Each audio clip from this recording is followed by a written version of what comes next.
سلام و درود بر تک تک شما عزیزان و خوبان آی سی تی پلاس. موضوع درس ما یکی از موضوعات تکنیکال بازار یا پرایس اکشنه. ما در 16 درس قبلی اشاره به تایم های از مارکت داشتیم، با شما آشنا شدیم با دیدگاه روزانه، سایکل 90 دقیقه‌ای یا اما 4 کارتر و موضوعات تایمی دیگری که فقط ربط به تایم داشت. حالا موضوعات تایمی دیگری هم هست که ربط به پرایس داره، ولی باید در اول کمی روی پرایس بحث داشته باشیم و کمی با موضوعات پرایس آشنا بشیم. منظور من از پرایس تکنیکال بازار و که شناسایی یا انالایز بازاره. شناسایی زون‌های مارکت و انالایز بازاره. خب باز هم میگیم پرایس بدون تایم بی معنا و تایم بدون پرایس بی معنا، هر دو با هم کار میدن و هر دو با هم تشکیل دهنده یک استراتژی عالی و یک استراتژی سودآور به ما. خب بگذاریم از حرفای فلسفی دور میشیم و بپردازیم روی درس امروز ما آشنایی با سن و گپ یا آشنایی با سن و افویجی ای که افویجی ها منطق اینا چیه و چی رقم کار میکنن و چی رقم استفاده داشته باشیم رو امروز با شما میپردازیم. در قدم اول فیر والیو گپ یا افویجی که در درس‌های رایگان بحث شده بود.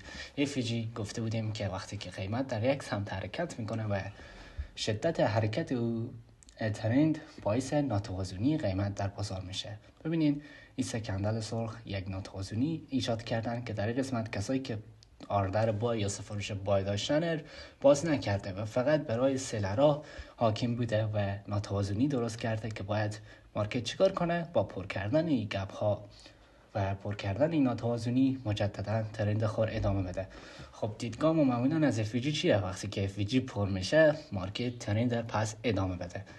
و حالا افویجی منطقی هم این بود که ناتوازنی که در مارکت ایجاد شده یا که کلا بی‌نظمی که در مارکت ایجاد شده با کندل بالشی که اینا پر میکنه درست کنه و او ناتوازنی برطرف کنه و بعد از او جهت ادامه بده. خب به این میگفتیم فیر والیو گپ یا افویجی یا کلن گپ. انورت فیر والیو گپس یا IFVG معمولا در خیلی جاها شاید شنیده باشین. در این موضوع و در این درس میپردازیم با منطق IFVG که IFVG چیه، چی رو هم عمل میکنه و چه استفاده داشته باشه. IFVG معکوس FVG یعنی چی رقم؟ بچه ها در این قسمت شما سه کندل میبینین که به سمت برش حرکت کردن و با حرکت در سمت برش قسمت چیک ساختن یک ناتوازنی و یک FVG. وقتی کندل به سمت بالا رفته دیدگاه شما چی بوده؟ وقتی که FVG پر شده شما قطعا وارد سل شدین. چرا؟ چون که مارکت ناتوازنی پر کرده و دیدگاه شما چیه؟ وقتی که با پر کردن FVG مارکت مجددا به سمت پایین حرکت کنه، اما برخلاف مارکت به سمت بالش همچنان ادامه میده و کسایی که در داخل FVG و کسایی که در سبک اسمارت مانی یا ICT ترید داشتن وارد ضرر میشن. حالا مردمان عادی توانی ندارن که مارکتر تا حد دستکاری کنن، اما انستیتوت ها یا اکادمی ها وقتی که وارد ای گپ یا وارد ای FVG شده بودن وارد ضرر میشن. حالا وقتی که مارکت در ای سمت و ای حرکتی که در سمت بالا داشته اونا رو به سمت ضرر برده، مجبورن چیکار کنن؟ مجبورن این که قیمت دستکاری کنن یا قیمت رو به یک سمت پایینی تا حدی بکشونن.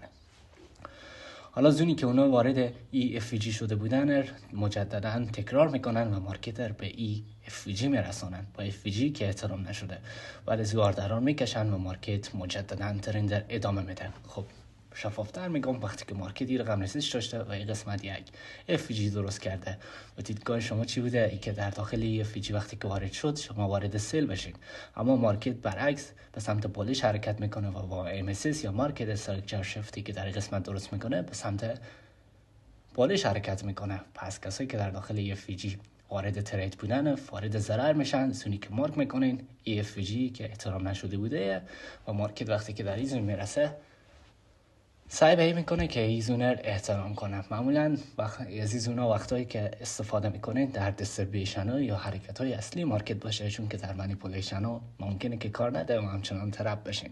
حالا اینا موضوعاتی که در پشت چارت میپردازیم، شما فقط در این درس با سه FVG یا سه خالیگاه آشنا میشین. میرسیم به یکی از موضوعات دیگه، Balanced Price Range BPR. یکی از قوی ترین نوع‌های FVG یا هم کلن بگم آخرین لول یا آخرین مرحله FVG که شما میتونید یک دیدگاه خیلی قوی از FVG داشته باشین چیه؟ IFVG پلاس FVG. IFVG EFVG ما بود و FVG هم که EFVG ما بود. وقتی که این دوتا با هم تشکیل میشن یک FVG خیلی قوی درست میکنن که به اسم Balanced Price Range یاد میشه یا هم BPR. با ساختن BPR مارکت وقتی که در ایزون در داخل این دو قسمت وارد میشه یک ریاکشن قوی ممکنه داشته باشه، یک احترام قوی نسبت به دو رنج داشته باشه که تریندر به سمت بولیش حرکت بده. پس ما سه نوع FVG در این درس آشنا شدیم. FVG اول Fair Value Gaps یا FVG Inverted Fair Value Gaps یا IFVG و قوی ترین FVG که تا فعلا بحث میکنیم BPR Balanced Price Range. حالا موضوعات دیگری هم نسبت به FVG مثل Void Imbalance یا موضوعات دیگری هم هست که انشالله در آینده بحث میشه. شما فعلا سه موضوع و سه FVG را آشنا میشین که چی رقم کار میکنه و چی رقم عمل میکنه.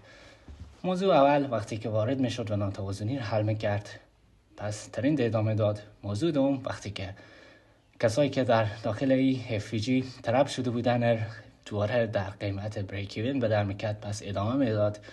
و موضوع سوم وقتی که IFVG پلاس FVG در یک زون قرار میگیرن به اسم Balanced Price Range یاد میشه که یکی از قوی ترین موضوعات پرایس و یکی از قوی ترین FVG که مارکت وقتی وارد میشه ترندر ادامه میده. خب امیدوارم که برداشت کرده باشین و حتما نوت بگیرین. موضوعاتیه که در پشت چارت حتما باید تست کنین و حتما بک تست بگیرین و آشنا بشین تا اینکه کامل به سبک و استراتژی که در حال ساختن مسلط بشین و انشالله بریم روی موضوع بعدی. خداحافظ شما.